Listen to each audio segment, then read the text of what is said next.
They thought Diddy was the king, until 50 Cent dropped the tape that named Jay-Z as the real puppet master pulling every string from the shadows. Something just cracked open inside hip-hop, and the sound it made is going to echo for years. 50 Cent has finally lit the fuse he has been sitting on since 2006, and this time the explosion is not aimed at Diddy alone. This time the man in the crosshairs is the one everybody was too scared to name. This time 50 Cent is pointing directly at Jay-Z, and he is not whispering it, he is broadcasting it to the world. For nearly 2 decades, the whispers in the studios, the green rooms, and the private jets have circled the same suspicion. That Diddy was never the top of the pyramid.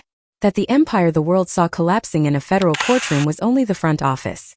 That the real architect of the machine, the one who signed the paperwork, cashed the checks, and vanished from every guest list right before the raids began, was never Sean Combs.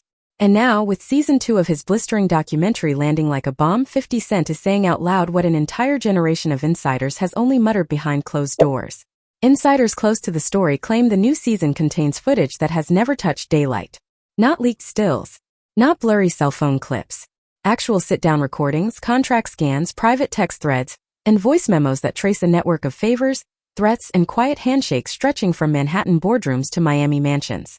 And in the middle of that spiderweb, according to 50 Cent, sits one calm, well-dressed billionaire who has spent 30 years perfecting the art of never leaving fingerprints. Sean Corey Carter. Jay-Z. The war between 50 Cent and this pair of moguls did not start last week. It did not start last year. It started in 1999, when a young rapper named Curtis Jackson stepped into a booth and recorded a track called How to Rob. On that track, he called Jay-Z out by name, mocked his tough guy posture, and dared the whole industry to notice that the emperor had a very expensive but very thin set of clothes.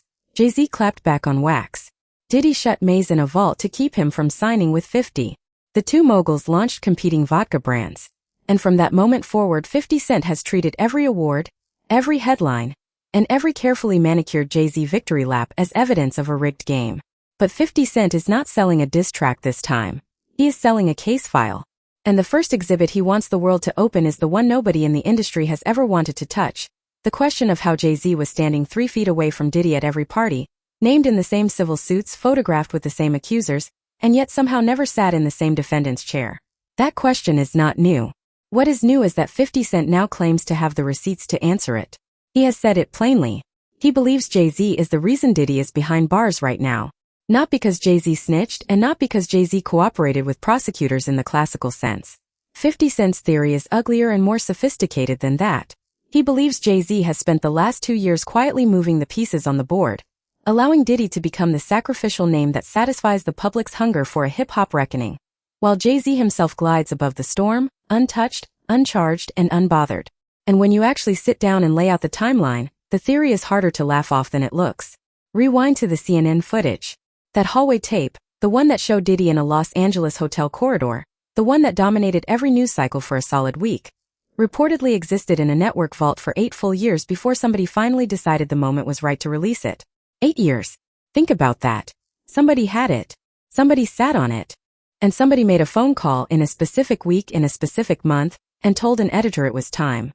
50 Cent has been asking the only question that matters. Who made that call and what did they want in return? Then look at what happened next. A book surfaced on Amazon under the name of Kim Porter, filled with explosive allegations against Diddy. Her own children publicly denounced it as a fabrication. Investigators eventually traced the manuscript back to a man named Chris Todd, who claimed he assembled it from a mysterious drive. Then came the federal raids in Miami and Los Angeles. Then came the indictment. Then came the trial. Then came the 4-year sentence. And through every single one of those moments, one name never appeared on a charge sheet, one voice never had to testify, and one billionaire never had to explain a single thing. 50 Cent looks at that timeline and sees choreography. He sees a man in the shadows of the industry lining up the dominoes, and then handing somebody else the finger to knock them down. And now the plot has thickened in a way nobody saw coming. Because the new documentary, according to 50 Cent, does not stop at Diddy's front door. It walks straight into Jay-Z's living room. The season 2 footage allegedly includes voices, faces, and conversations that connect Jay-Z to the very same rooms, the very same nights, and the very same alleged victims who put Diddy in a federal jumpsuit. And that is the part that terrifies the industry the most. That is the part that has publicists working weekends, lawyers drafting cease and desist letters, and a certain Roc Nation boardroom pacing behind closed doors. 50 Cent has been telling anybody who will listen that this is exactly why Jay-Z tried so hard to bury the project before it even aired. He has said it in interviews. He has said it in podcasts. He has posted it on social media at 3 in the morning with a smile emoji. He believes Jay-Z knows what is on the tapes. He believes Jay-Z knows what the contracts say. And he believes Jay-Z is doing everything he can, through every proxy he owns, to keep the reels locked in a vault forever. To understand why this feud burns this hot, you have to understand the receipts 50 Cent has been carrying in his back pocket for 20 years. He never bought the myth. He never bought the tailored suits, the boardroom photos, the philanthropic press releases, the carefully framed shots of Jay-Z whispering into presidents' ears. From the first bar of How to Rob, 50 Cent was telling anybody who would listen that Jay-Z was a posture wrapped around a business plan. Not a threat. Not a killer. A strategist. A very, very good one, but a strategist who had figured out early that in this industry, controlling who wins is more profitable than actually winning. And 50 Cent points to the numbers. He is not shy about it. His largest selling record moved 5 million copies. Jay-Z's largest selling record, he insists, sold roughly 430,000. Domestic marketing dollars can prop up an American narrative, 50 Cent argues, because America can be purchased with enough radio spins and enough magazine covers. But international audiences are harder to spin. And internationally, 50 Cent claims the numbers do not lie. They never did. Then there is the Super Bowl story, which for 50 Cent is not a footnote but a lit match on a puddle of gasoline. When the NFL was building the halftime show that would eventually crown Dr. Dre, Snoop Dogg, Eminem, Mary J. Blige, and Kendrick Lamar, 50 Cent was reportedly not on the original guest list. And according to the story he tells, the reason was one man, Jay-Z. Roc Nation had the contract with the NFL. Roc Nation had the leverage. And Roc Nation, according to 50 Cent, was doing everything in its power to keep Curtis Jackson off that stage.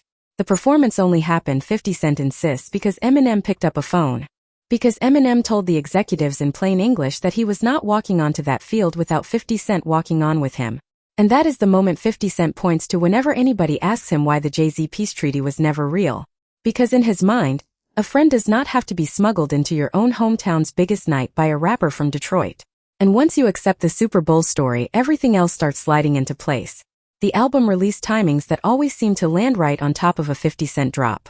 The magazine covers that always went to the Roc Nation side of the aisle.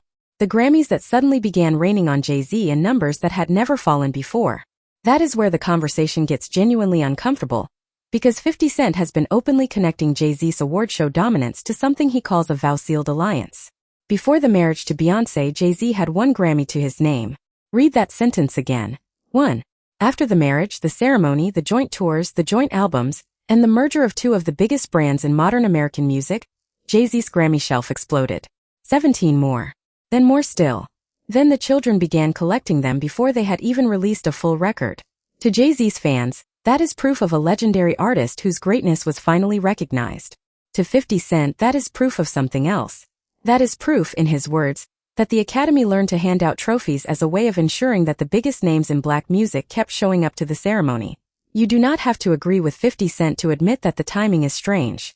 And in a story where every timing decision seems to be strange, strange starts to look intentional. Then there is the part of Jay-Z's history that never gets brought up at the black tie galas. The part his publicists work overtime to keep off the front page.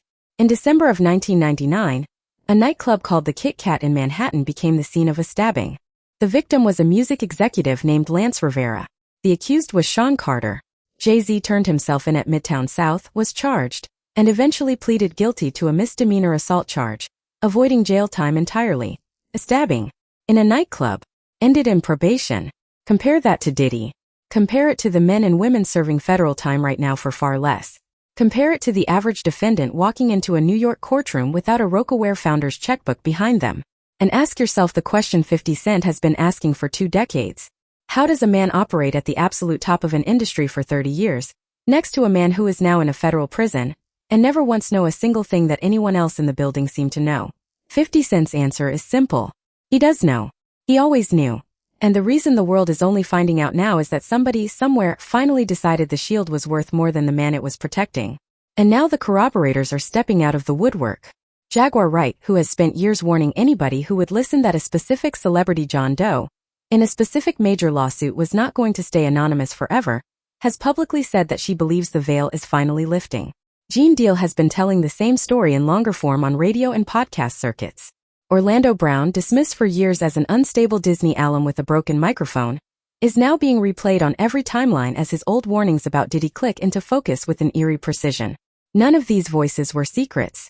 That is the part that stings the most. All of them were on record. All of them had been screaming into cameras for years. And all of them were laughed out of the conversation because the money was still flowing, the label executives were still profiting, and the alleged victims were treated as inconvenient background noise in an industry built on the illusion that everything was fine. Then came the moment 50 Cent has been quietly waiting for. The moment a certain twice-elected president publicly admitted on camera in the Oval Office that Sean Combs's legal team had reached out about a pardon. TMZ reported that White House officials were actively debating it. Sources described the president as, in their words, vacillating. And 50 Cent, who had already been publicly warning against the idea for weeks, immediately jumped on his platforms with a message so blunt it did not need punctuation. You cannot get a pardon while running your mouth. Get out of here. The relationship between the two men goes back further than most people realize. Diddy was reportedly a guest at the president's 2005 wedding. They were photographed at charity events together. They moved in the same New York social orbit for the better part of a decade. And then Diddy went publicly aggressively anti-Trump, which is exactly the sort of thing that historically does not help your pardon application land on the top of the pile. And yet, and here is the twist, the president has still not said no. He has said he will speak to the DOJ. He has said Puff has asked him for a pardon. He has said Puff is a good friend. He has said Puff is a good guy. He has said he might stick up for him. That, for the survivors, is the part that hurts the most. That, for 50 Cent, is the confirmation that the game is still the game. Because if wealth, fame, and the right phone call can turn a 4-year federal sentence into a weekend headline, then everything Diddy did to everyone he did it to becomes, in the coldest possible sense, a rounding error. And this is where the whole story circles back to the man 50 Cent believes has been standing above it the entire time. Because if Diddy walks through a pardon, through an appeal, through a technicality, the industry will not go back to normal. It will go back to being run by the same architecture that put him in there in the first place. It will go back to being run by the man who was standing right next to him in every one of those photographs, and who somehow magically was not standing next to him in any of the courtrooms. The appeal has already been filed. Combs's attorneys have argued that the conviction should not stand, because he lacked a financial motive for transporting the men in question. The paperwork is already moving. The next round of briefs is expected within weeks. And behind the scenes, according to 50 Cent, the phone calls are already happening. The favors are already being cashed in. The board is already being reset. 50 Cent has said this to anyone who will listen. He met Diddy once early in his career, and something in the encounter felt off in a way he could not shake. He describes a man who kept offering to take him shopping, kept using language that felt more suited to a lover than a label mate, kept probing to see whether 50 was going to hang out one-on-one. 50 Cent walked out of that meeting knowing he would never work with the man. And in retrospect, he says, everything the public is only now beginning to see was already visible in that single conversation. It was not hidden in a closet. It was standing in front of him. The same 50 Cent argues is true of Jay-Z. It was never hidden. The Grammy anomaly was in the record books. The stabbing case was in the archives. The Roc Nation deals were on public paper. The proximity to Diddy at every relevant event was on photograph after photograph after photograph. And still, the industry looked past all of it because the industry has always been very good at looking past whatever it needs to look past in order to keep the machine humming. So the question the entire hip-hop world is now sitting with is not really about Diddy anymore. Diddy has been convicted. Diddy has been sentenced. Diddy is for the moment in a cell. The question is what happens when the shield around the second man finally cracks. The question is what happens when the tapes 50 Cent is holding actually air. The question is whether Jay-Z is, in fact, the calm architect of every rise and every fall in modern hip-hop, or whether 50 Cent has finally overplayed a 2-decade grudge and mistaken coincidence for conspiracy. Because if 50 Cent is right, even partially right, then the throne everyone has spent 2 decades bowing to was never built on artistry. It was built on strategy, on silence, and on the willingness of an entire industry to look the other way. And if 50 Cent is right, then Diddy is not the ending of this story. Diddy is the appetizer. The main course is still sitting in a Tribeca townhouse, checking his email, watching his stock portfolio, and waiting for the storm to pass the way it has passed for 30 years. But there is one variable Jay-Z cannot control, and 50 Cent has already promised to exploit it. The internet does not forget. The clips do not disappear. The receipts do not unscan themselves. Every time a survivor speaks, every time a whistleblower posts, Every time a decade-old interview resurfaces with a new caption and a new context, the shield gets a little thinner. And the thinner the shield gets, the harder it becomes for even the best publicists on the East Coast to hold the line. 50 Cent knows this. That is why he is not slowing down. That is why the docuseries has a season 3 already teased. That is why he keeps posting the clips, the screenshots, the courtroom sketches, the smug memes. He is not trying to win a rap beef anymore. He is trying to permanently rewrite the way the industry remembers the last 30 years of its own history. And whether you love him, hate him, or roll your eyes at him, you cannot deny that he is currently the only major figure willing to say out loud on camera with his real name attached, the sentence that everyone else has been too scared to whisper. That Diddy is not the ceiling. That Diddy was the distraction. That the man the world should really be looking at is the one who has spent the last 3 decades convincing everybody that he was above the fray. So now the question sits in your lap. Do you think Jay-Z is the calm, cool billionaire the mainstream media has spent 20 years selling you? Or do you think 50 Cent has finally connected the last 3 dots that make the whole picture click into a shape nobody in the industry wants you to see? Do you think Diddy was betrayed by the man standing right next to him in every photograph? Or do you think 50 Cent is running the greatest, longest, most calculated diss campaign in the history of hip-hop? Drop your verdict in the comments. Tell us which side of this you land on. Tell us which name you think falls next when the next tape drops. And if you want to be in the room when season 3 lands, because it is coming, and it is coming faster than the industry is ready for, hit that subscribe button, ring the bell, and stay locked in. Because in this story, the credits never actually roll. They just cut to the next scene.